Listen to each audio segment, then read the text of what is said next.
সংবিধানের বাইরে আমাদের কারো যাওয়ার কোনো এখতিয়ার নাই। সংবিধানে গণভোটের কোনো বিধান নাই।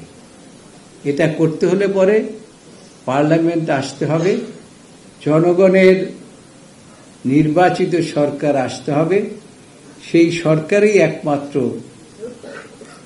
এই যদি সংশোধন করে সংবিধান, তাহলে পরে গণভোট হতে পারে। আপনাদের দাবি পিয়ার যা কিছু আছে সব কিছু হতে পারে।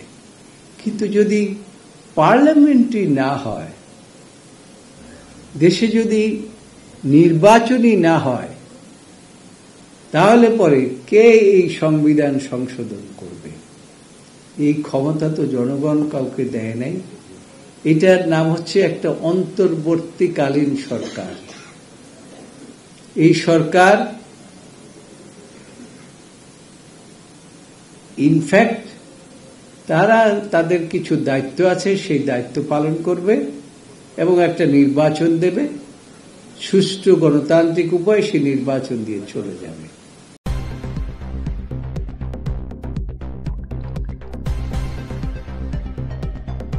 News Vision Digital Multimedia.